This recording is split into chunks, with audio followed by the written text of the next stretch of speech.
¿qué tal? Buenas noches, bienvenidos a Entredichos, que hoy tiene por invitado a un hombre que ya estuvo aquí hace 2 años y medio, 18 de enero de 2022, un hombre que ha sido diputado, gobernador de su natal Zacatecas, delegado aquí en la Ciudad de México, en la hoy alcaldía Cuauhtémoc, ha sido senador, como lo es ahora, de hecho coordinador del grupo parlamentario de Morena, fue precandidato presidencial y de hecho será diputado y coordinador de la Diputación de Morena en la próxima legislatura. Se trata evidentemente de Ricardo Monreal, a quien le doy la más cordial bienvenida. ¿Qué tal, René? Me da mucho gusto saludarte aquí en tu programa y saludar a todo el auditorio que te ve y te escucha. Pues vamos a empezar por el principio. No mencioné que eres maestro y doctor en Derecho Constitucional.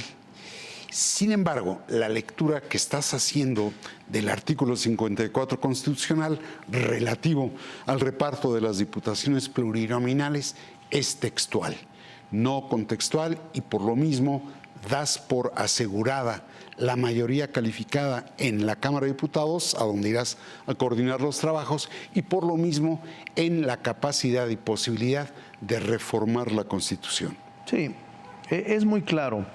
Normalmente, en materia constitucional, el principio de legalidad se rige por lo que establece la Constitución y la ley, que no pueden ser dispares.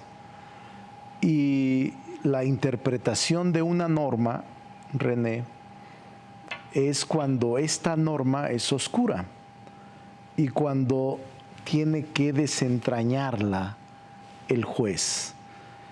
Es decir, cuando una norma no es clara.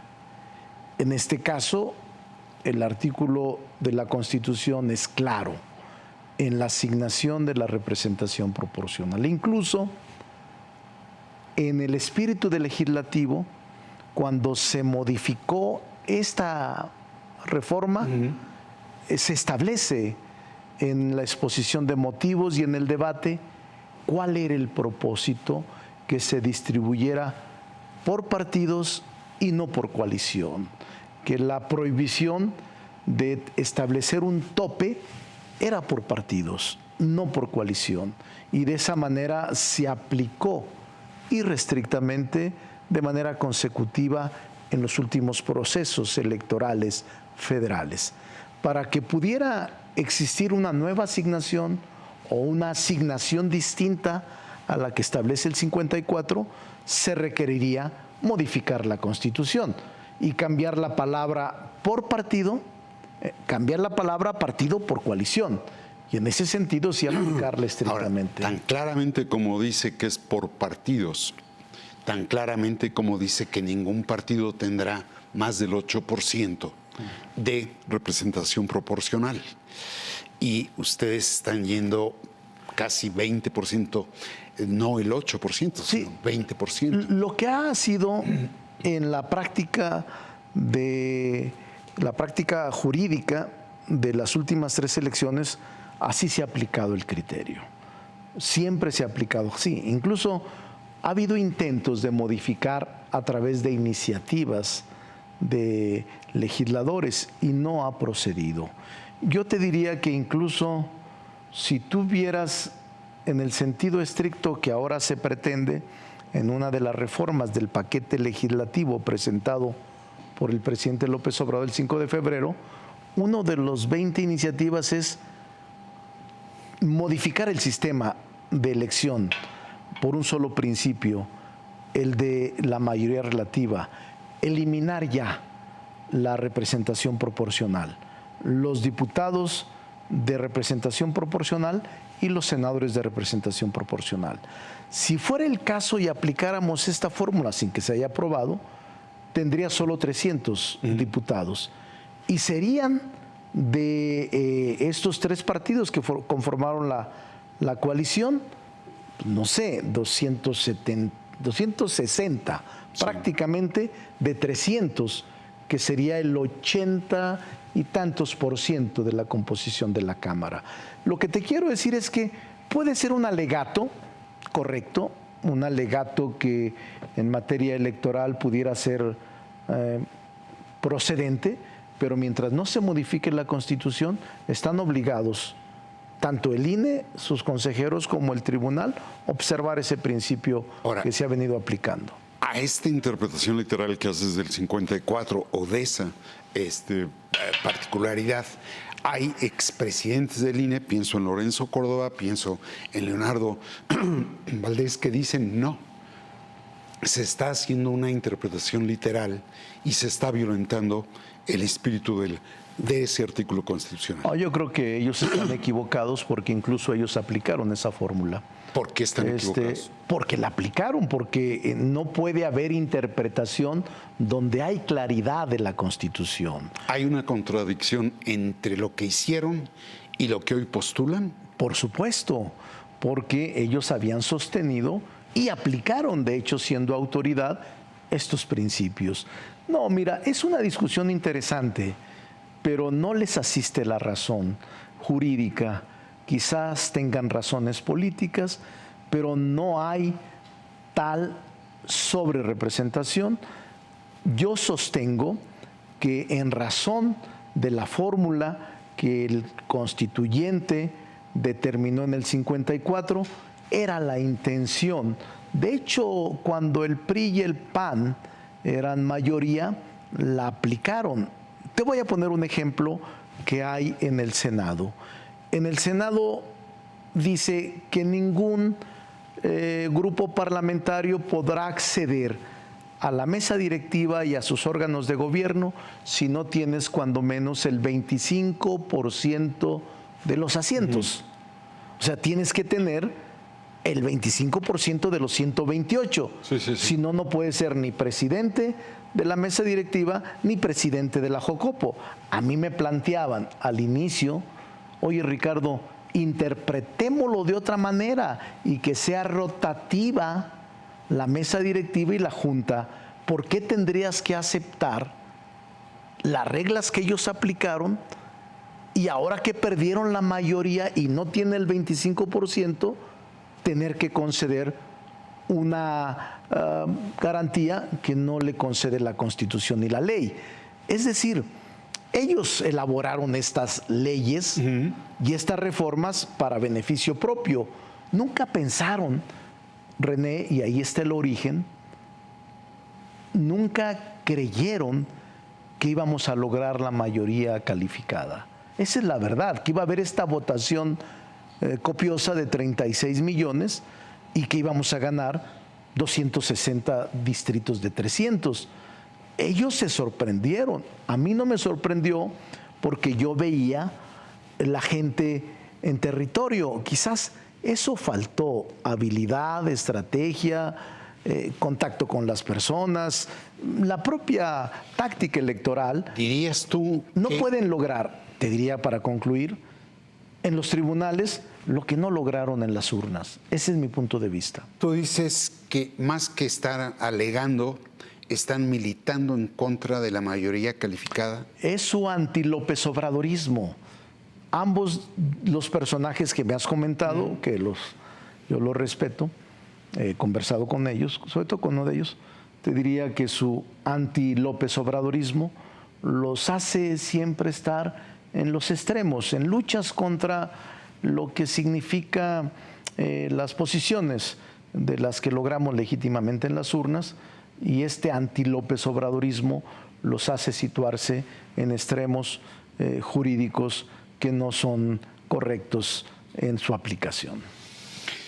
Ahora, si el INE les concede el número de curules que ustedes pretenden, la mayoría calificada, y con ella arrollan en la Cámara de Diputados y sacan adelante el Poder Judicial, la reforma al Poder Judicial, van a salir chispas, ¿estás de acuerdo? Sí, no vamos a arrollarlos, te lo comento. De hecho, estamos intentando platicar. Claro, en este momento todavía no somos formalmente legisladores, seremos hasta después del 23, pero tengo la firme intención de reunirme con quienes sean coordinadores de grupos parlamentarios y pero buscar. Dices, ya estás platicando. Sí, ya estoy platicando extraoficialmente con el PAN, con el PRI, con MC, fundamentalmente. Claro, también con el Verde y con el PT, acompañados, que son acompañantes nuestros. ¿Qué le dices a la oposición parlamentaria? Primero que el dictamen que discutiremos proviene de una iniciativa del presidente y que en los 9 foros que llevamos a cabo hubo propuestas interesantes. Que busquemos alternativas para poder consensar una propuesta. Yo sí creo en eso, René, siempre lo he creído. A ver, me estás diciendo que le vas a mover las comas a la iniciativa. Yo te puedo asegurar una cosa, no va a quedar igual a como se envió. Te lo aseguro. O sea, no es ese viejo refrán de ni una coma, ni un punto. No, yo creo que hay apertura para buscar la manera de cómo sí logramos la aprobación. Nadie puede negar, óyelo bien, René, que hay un déficit de justicia. Nadie puede negar que es indispensable para la vida de la República esta reforma judicial. En eso coincido contigo. Vamos a hablar de la reforma judicial. Nada más déjame salir del capítulo integración del Congreso, en tu caso en particular, integración de la Cámara de Diputados. Déjame proyectar algo que nos dijiste aquí, como decía al inicio del programa, el 18 de enero del 22. Muy bien. Tener estabilidad. Eso es lo que yo pienso. Quizá no les guste a algunos, pero las políticas públicas tienen que ser lo mejor consensadas con todos los sectores. Llegaremos al mismo puerto, pero llegaremos mejor. Llegaremos al mismo fin, pero llegaremos menos confrontados. Llegaremos a un proceso de transformación de las instituciones y de cambio de régimen, pero con mayor consenso social para que sea perdurable y no destruya lo que se construye. Ahí está tu dicho. Sí.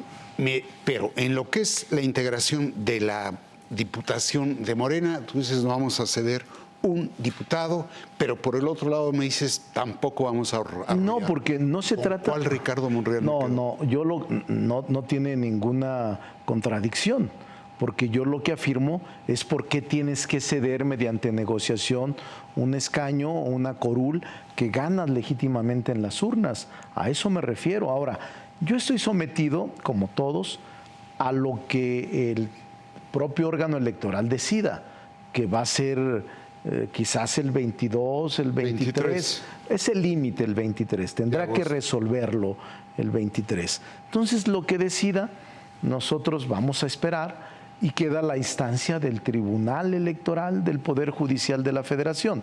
No se contradice una cosa con la otra. Ahora bien, yo lo que afirmo, René, es que aun cuando tengamos mayoría calificada, que eso se proyecta de manera constitucional y legítima, nosotros no vamos a arrollar a la oposición. Si yo logro que mis compañeros diputados confíen en que coordine al grupo parlamentario, vamos a abrir el diálogo y vamos a lograr que a través de conversaciones racionales podamos lograr propósitos comunes. No he cambiado en ese sentido, pero la reforma va. Eso es un mandato que llevamos a las urnas. Te quiero decir, René, yo iría no menos de 50 mítines en este proceso electoral, no menos. Y en todos ellos, aun cuando no acompañaba a la doctora Claudia Sheinbaum, en todos ellos ella preguntaba y yo preguntaba, ¿estarían de acuerdo en que si logramos la mayoría calificada, modifiquemos la Constitución para elegir ministros, jueces y magistrados? Y la gente expresaba contundentemente que sí. Por eso te digo, yo creo que con el tiempo la Corte y el Poder Judicial se atrofió, se alejó de los ciudadanos e hizo invariable, indispensable, necesaria esta reforma al Poder Judicial. Y te diría más, creo que la falta de pericia Y el exceso de confrontación con el Ejecutivo nos llevó a este por parte camino. Del judicial, por parte de la del Suprema judicial. Corte. No se había presentado en ninguna etapa de la historia de México una confrontación igual. No quiero buscar culpables, simplemente el hecho está en que la invasión al poder legislativo. Ahí vamos a ir para allá, pero el paso previo es la composición del Congreso para ver si pueden. Ahora, cuando tú dices que hay apertura y posibilidad de construir consensos, es decir, ¿con quién estás viendo eso? ¿Con el presidente saliente? No. ¿Con la presidenta No, entrante? yo ¿Cuáles son tus márgenes de maniobra? Yo tengo mucho respeto por el presidente López Obrador. Fue el que inició todo nuestro proceso de transformación. No lo he visto quizás hace más de 2 o 3 meses, antes de la elección y después de la elección no lo he visto una sola vez. En cambio, con la doctora Claudia Sheinbaum, la presidenta virtual, mañana o pasado presidenta electa, converso con ella cada 8 días. Entonces, mis reuniones, conversaciones y acuerdos son con Claudia Sheinbaum, totalmente. Y la veo muy sensible. A Claudia Sheinbaum, nuestra presidenta, la veo con una actitud de apertura y de diálogo. No la veo de otra manera. Y por eso me da confianza en que, aun cuando nos otorgó el pueblo la mayoría calificada, el diálogo no se va a perder, aunque tenemos un mandato popular que cumplir. Dice la tradición política que el 6º año es el más difícil y el más complicado, el 7º de un sexenio. ¿No temes que el presidente les diga, a ver, me pueden mover la iniciativa que yo envié, pero se aprueba en sus términos? No, no temo. Mira, yo conozco al presidente de la República, el señor López Obrador, hace 27 años. Y conozco su perseverancia, la conozco muy bien y conozco su actitud frente a principios y frente a valores que es inamovible o que no se mueve. Yo creo que la decisión ahora del Congreso pasará, sí, por revisar su iniciativa, pero es muy claro que en este momento la conversación de los que seremos legisladores es con Claudia Sheinbaum. Y agrego otra cosa, yo sí le creo al presidente.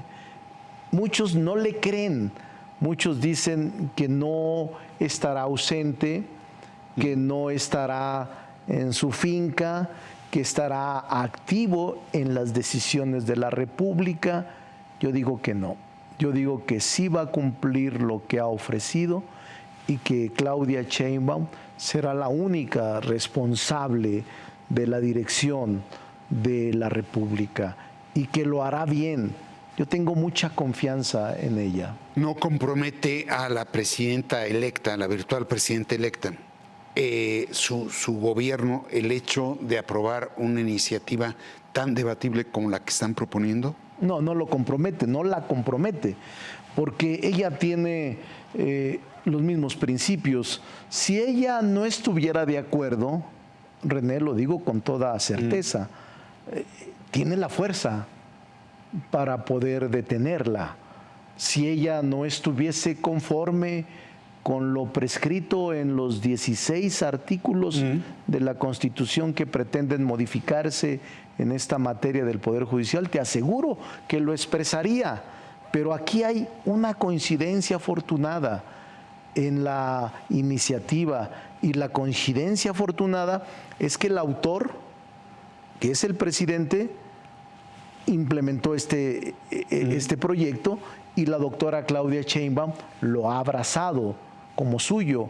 Y nosotros que provenimos de una lucha social, la mayoría que conformamos en la legislatura y que vamos a conformar en la próxima legislatura, estamos convencidos de que es conveniente arribar y lograr un proceso de reforma constitucional en materia judicial. Estamos convencidos. Ojalá tengas toda la razón.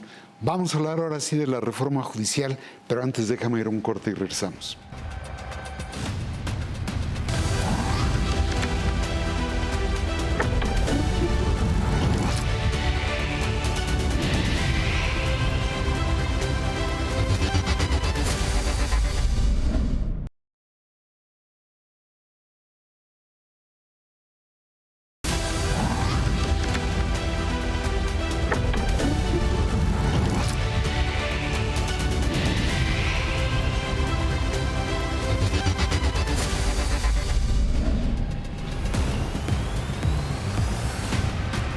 Estamos ya de vuelta con el senador morenista Ricardo Monreal, líder del Senado, coordinador de su fracción parlamentaria y muy probablemente, evidentemente diría, quizás el coordinador de la próxima bancada de Morena en la Cámara de Diputados. Ya hablamos con él de la integración de la bancada de Morena en la Cámara de Diputados.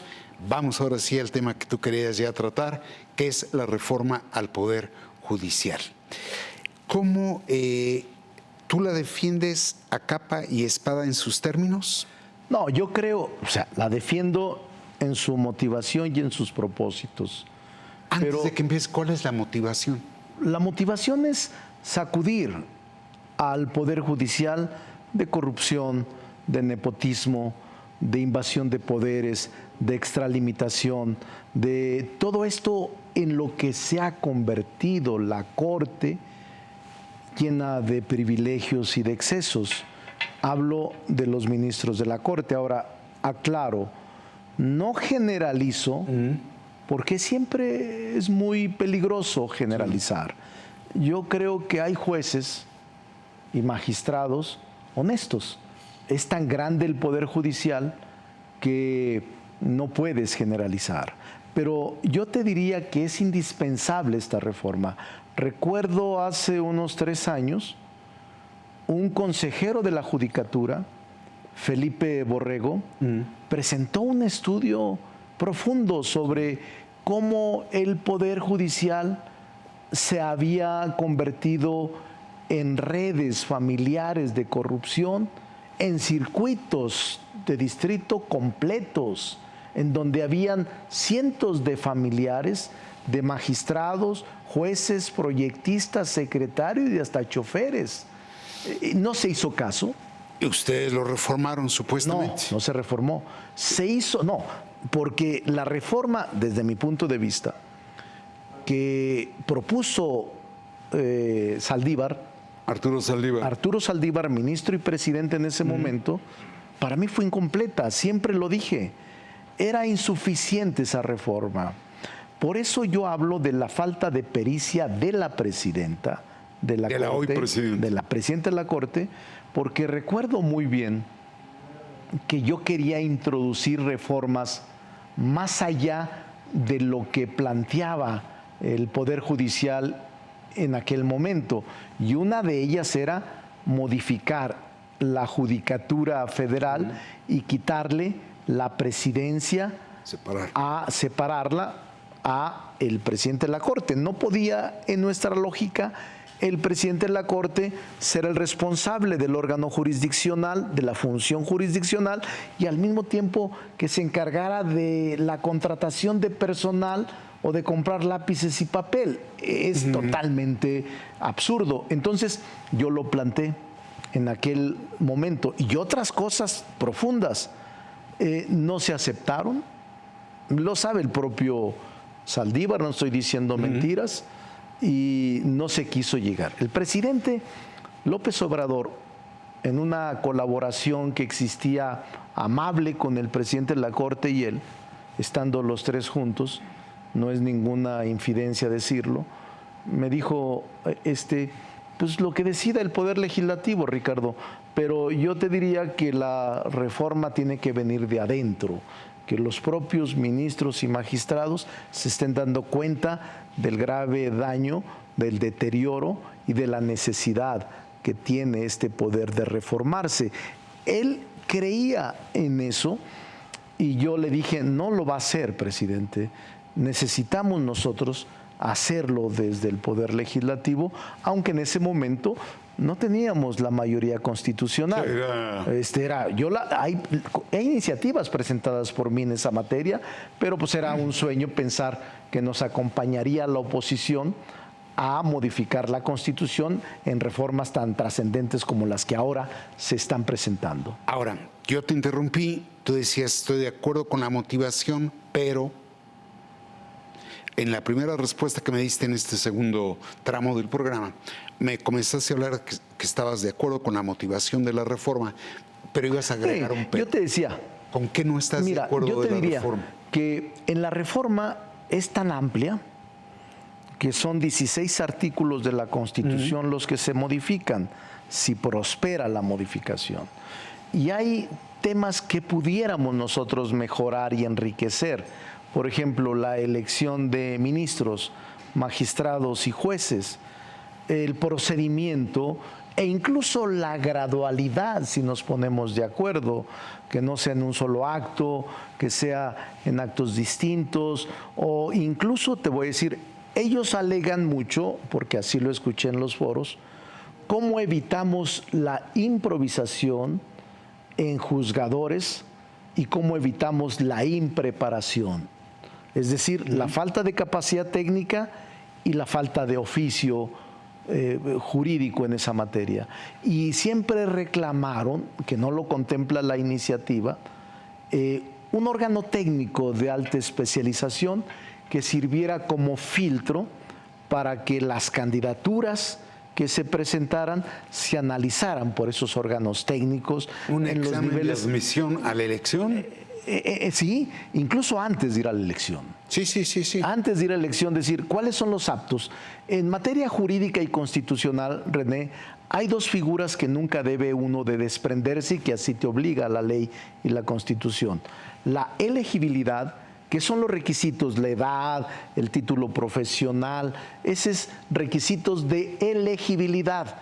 Y hay otra figura jurídica que es la idoneidad, que aún cuando cumplan los requisitos jurídicos tienes que ser idóneo para el cargo. Pero y esos el presidente dice que mejor si son recién egresados. Él sostiene que incluso se establecen 5 años en el caso de jueces de distrito y magistrados para participar en un proceso de selección para ambos cargos. Y el presidente sostiene que se elimine los 5 años y que baste con que tenga título profesional o recién egresado de la universidad para que pueda acceder al cargo de juez o magistrado. ¿Y tú crees que va a aceptar la gradualidad? Bueno, esa es parte de la lucha que tenemos que hacer interna. Yo creo que el presidente es sensato y sabe que ese tipo, o sea, es tan profunda la reforma, René, que yo sí creo que podemos lograr enriquecerla y mejorarla.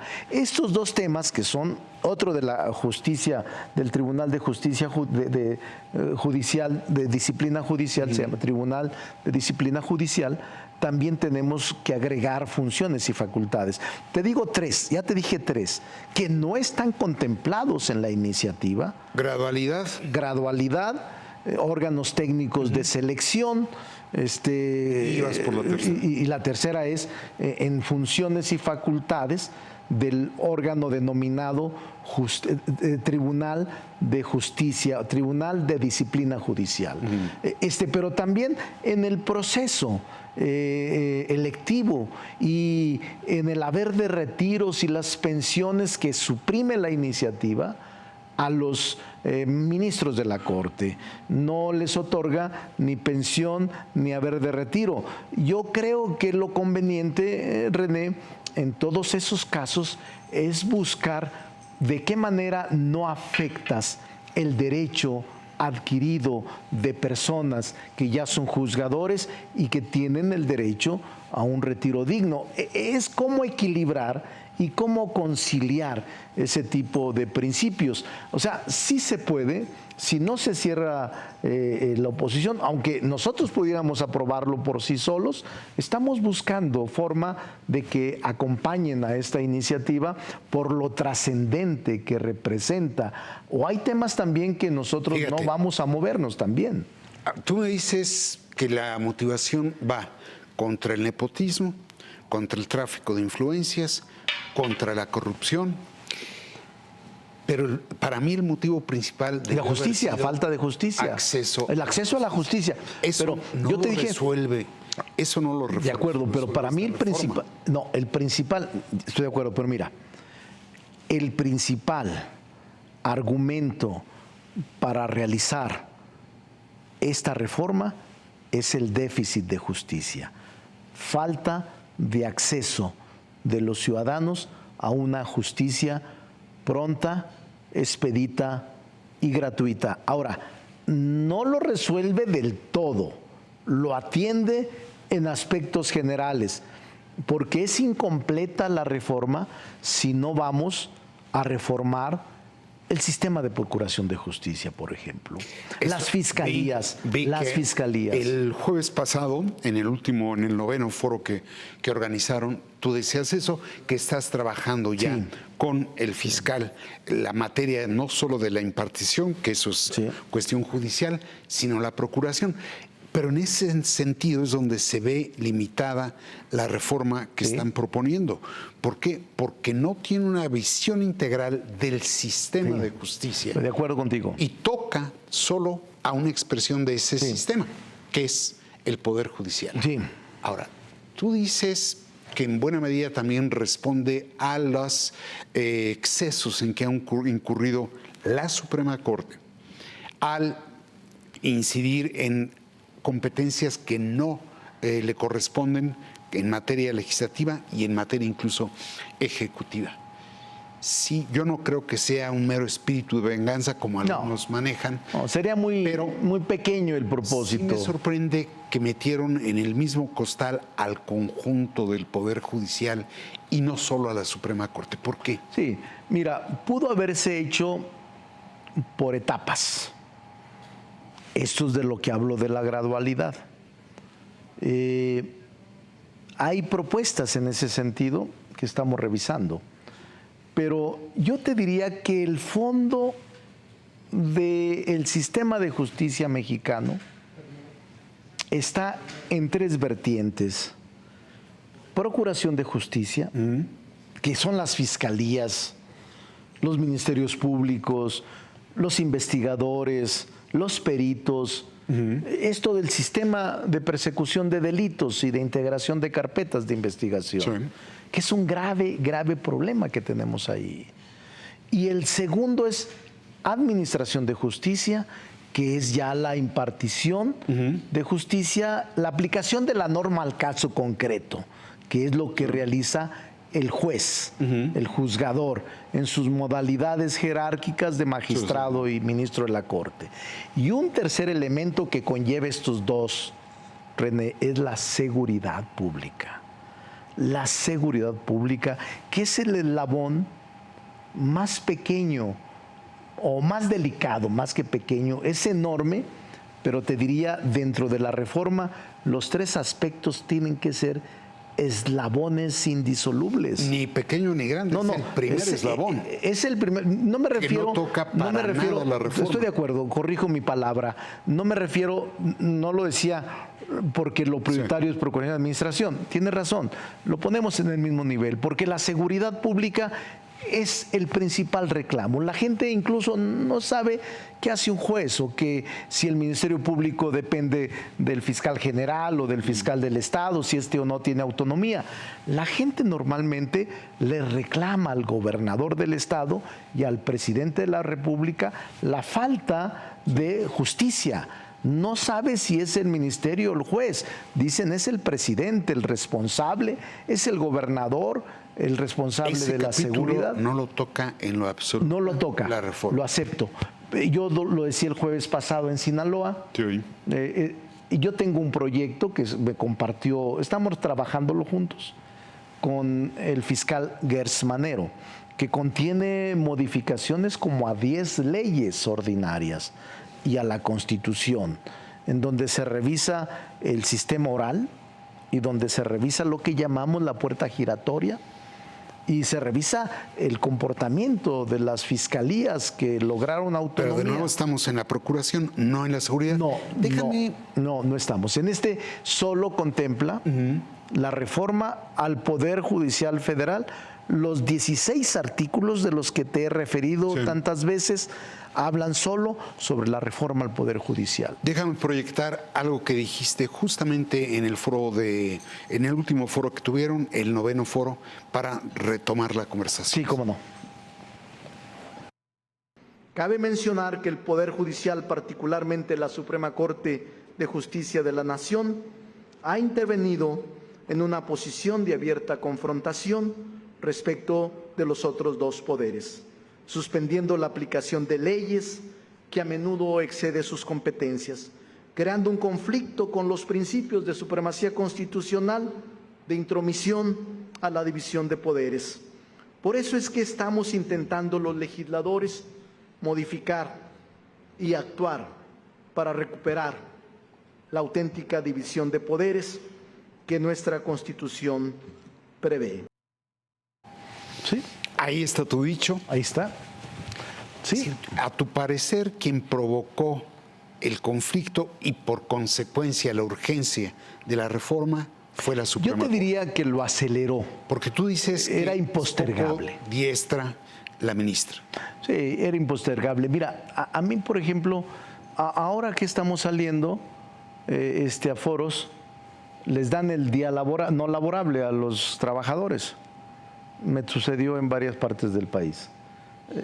Al final, ya después de, creo que primero fue Chiapas, luego en Saltillo, luego en Nayarit, en varios estados, les dan el día no laborable para que los trabajadores del Poder Judicial vayan. Y eso no está mal, digo, es su derecho. Pero el tema es que ya en Saltillo hubo agresiones personales, insultos, gritos, y no había seguridad ahí, y había varios legisladores.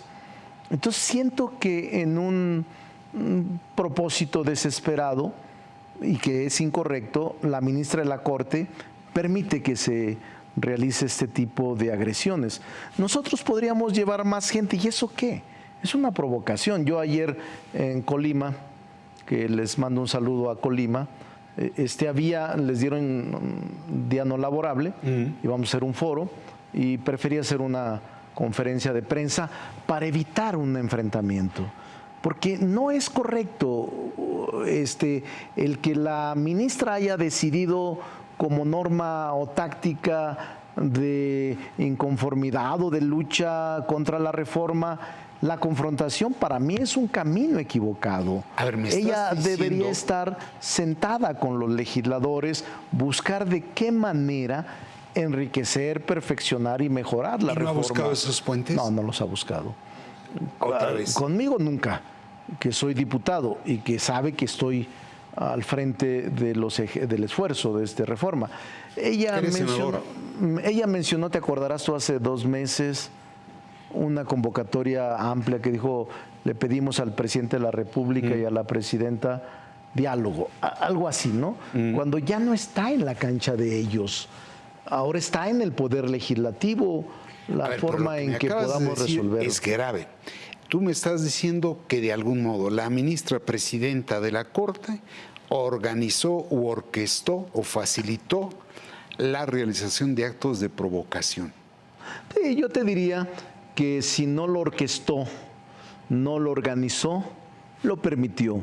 Porque como te explicas que los juzgados de distrito y magistratura o circuito den el día no laborable, lunes, martes, miércoles, jueves, viernes, solo para ir a ejercer derechos de protesta que tienen constitucionalmente su propia posibilidad de realizarlos. Yo no me quejo de eso. El problema es la violencia y la agresión. Y yo diría que sí facilitó y que creo, pues ella es la titular. Hablo de ella personalmente, porque yo he platicado con ministros y ministras de la Corte, me han buscado y los he atendido respetuosamente y me hacen ellos sus comentarios, incluso sus propuestas por escrito, de manera respetuosa. No es necesario agredirnos ni tampoco insultarnos para que haya un diálogo racional y correcto. Ahora, yendo al corazón de esa reforma, Ricardo, ustedes están pensando que la elección es la vacuna contra la corrupción, contra el tráfico de influencias, contra el nepotismo, pero en el fondo y sobre la base de las elecciones que hemos visto de legisladores, de gobernadores, de alcaldes e incluso diría de presidentes, hemos visto cómo la elección es puerta de entrada a intereses económicos o criminales. Sí.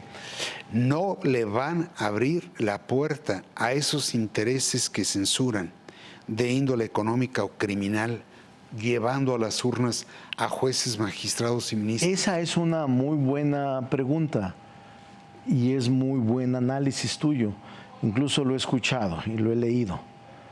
En tu última columna hablaste de todo este tema de justicia. Pero yo te diría que esos riesgos podemos vacunarlos. Primero, porque la legislación establece la prohibición de los partidos políticos en la campaña. Podríamos ver los plazos cortos con exposiciones muy acotadas en medios de comunicación, sin gastos en el ejercicio de este proceso electivo y con cuidado. La presencia del crimen organizado en varias regiones ahora está presionando a jueces e incluso yo te diría con fuerte impacto en las decisiones que se toman a diario. Es decir, ya está ahí la delincuencia. Y no les van a dar licencia. Yo digo que el crimen vota con B grande y vota con B chica. No, yo tengo confianza en que será mejor el proceso electoral, porque de lo contrario estaríamos condenados permanentemente a tener jueces de consigna, jueces corruptos, jueces vendidos al mejor postor, y hablo de nueva cuenta, no generalizo, pero se ausentaron tanto de la sociedad, cometieron tantos actos de esta naturaleza que la población en un 70 u 80%, René, que es increíble, está en favor de la elección de jueces, magistrados y ministros por la población. Híjole. No es fácil. Ahora, yo te digo una cosa. Vamos a elegir al director de la central nuclear de Veracruz, ¿eh? Pues mira, en Estados Unidos se elige al jefe de bomberos y al alguacil. En Estados Unidos, en los estados que colindan con nosotros, hay elección de jueces. Sí. O sea, digo, no ha pasado nada. Al contrario, yo sí creo, René, que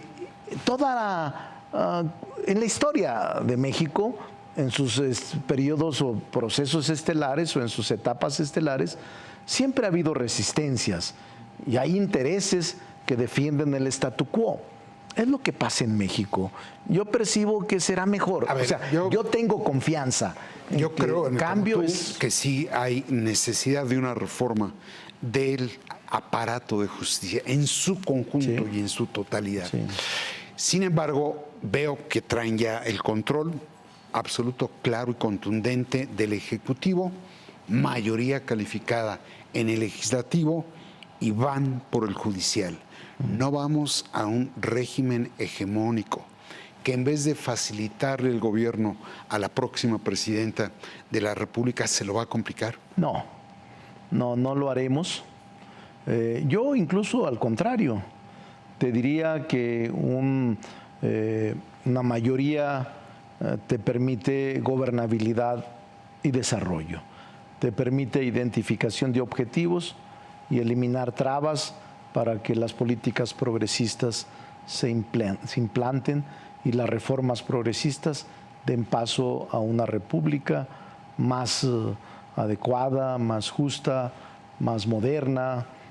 Creo que es un momento clave. Ahora, yo no adelanto vísperas porque todavía el órgano electoral decidirá. En el Senado no estaba la mayoría calificada todavía integrada. Y en la Cámara de Diputados yo sostengo que nos asiste la razón jurídica, política, hasta moral, y que tendremos mayoría calificada. Pero eso no nos ufana, no nos hace intolerantes, ni tampoco nos hace hombres de guillotina o de minimizar o pisotear a los grupos minoritarios. Yo no tengo esa concepción, nunca lo he hecho así. Última pregunta. Nunca lo he hecho así. Dices que no adelantas vísperas, pero ya dijiste que el 2 de septiembre se va a pleno. Sí, porque es un calendario que los propios legisladores, en mi recorrido que he hecho en el país, 26 estados, me han pedido que la primera reforma sea la judicial. El 2 de septiembre. El 2 de septiembre. Un día después de que se instale. Sí, son 5 que vamos a implementar el 5 en septiembre. La reforma a comunidades indígenas y afromexicanas, una ley del ISSSTE, que es ley reglamentaria, las reformas de primer beca y la reforma del sistema de cuidados, que son las que nos hemos propuesto sacar en septiembre.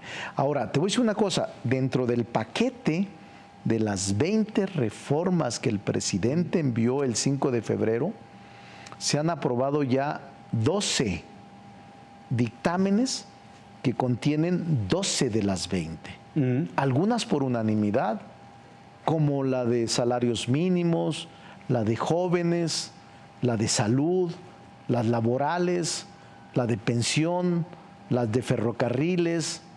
Faltan otras más importantes: judicial, electoral, Guardia Nacional, delicadas, órganos autónomos. Pero el 3 de septiembre nos vamos a amanecer con que la mandas al Senado.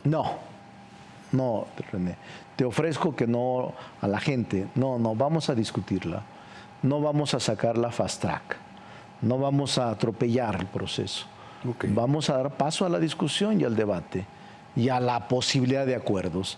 Entonces daremos el tiempo prudente que la ley y el reglamento señalan para no atropellar ninguna de las etapas del proceso legislativo formal. Yo soy maestro de Derecho Constitucional. Así empezamos. Allá en la UNAM, doy clases frente a grupo, tengo muchos años dando clases frente a grupo y enseño Derecho Constitucional y enseño Derecho Legislativo y Parlamentario y enseño otras cosas. Por eso yo soy de la idea de que debemos cuidar todo el proceso legislativo formal.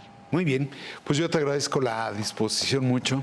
No, gracias, René. Como desde luego le agradezco a los seguidores de El Financiero Televisión el hecho de acompañarnos aquí en Entredichos. Muchas gracias.